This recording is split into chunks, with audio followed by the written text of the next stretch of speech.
Donner aux hommes et femmes de médias des rudiments nécessaires à la compréhension et à la production d'articles en faveur de l'inclusion financière et les actions du projet d'appui à l'inclusion financière et l'accès au financement des petites et moyennes entreprises, en abrégé PAIF-PME, c'est ce qui a constitué le menu de l'atelier d'information et de sensibilisation des journalistes les 5 et 6 septembre 2022 à Manga, dans la cité de l'Épervier. Il faut dire qu'aujourd'hui, quand vous prenez la population de Manga, à l'image en tout cas des autres populations du pays, alors vit en tout cas au seuil de pauvreté. Donc l'inclusion financière, l'éducation financière va en tout cas permettre à cette personne de booster les lacunes en termes de gestion financière.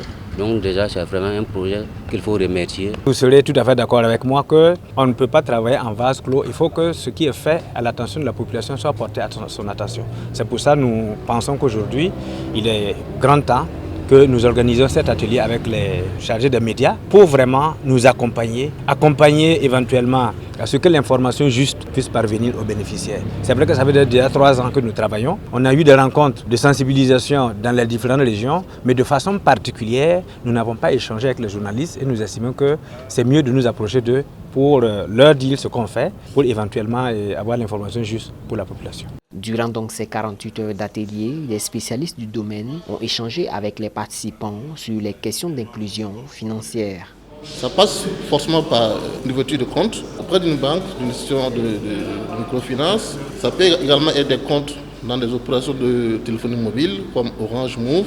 Donc, c'est de permettre aux personnes d'avoir accès aux services financiers de base. En ce qui concerne l'administration des paiements gouvernementaux, ça permet donc de sécuriser tout ce qu'il y a comme transaction, de réduire les délais de transaction et d'optimiser également les prestations des services financiers auprès, je dirais, aussi bien des acteurs du Trésor que des bénéficiaires finaux. Nous travaillons également avec la CNSS et la Carrefour afin justement de digitaliser tout ce qui est paiement auprès des pensionnés qui sont les plus défavorisés en termes de revenus et qui sont souvent payés en espèces et qui malheureusement sont souvent isolés dans des régions inaccessibles. Et avec la CNSS comme la Carrefour, on a jugé opportun de mettre à leur disposition une solution de paiement numérisé.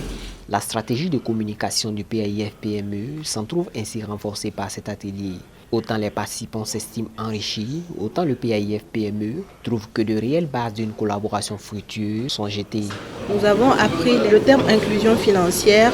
Ce qui est demandé aux journalistes déjà, c'est d'aller sur le terrain et de sensibiliser les populations sur l'inclusion financière et sur les projets du PAIF-PME. Nous, en tant que journalistes, on a aussi ce rôle-là de donner la vraie information. Parce que quand on n'a pas la vraie information, il est difficile de faire passer le message. Donc, on a pu avoir quelques informations et, comme ils l'ont dit, c'est un partenariat qui a été noué. Ce qui veut dire que quand on aura une information, on aura besoin d'une information, on l'aura avec eux. Et je pense que ça va aider les populations. Il faut noter que cet engagement des hommes et femmes producteurs de contenu médiatique est à entretenir pour relever le défi de l'inclusion financière au Burkina Faso.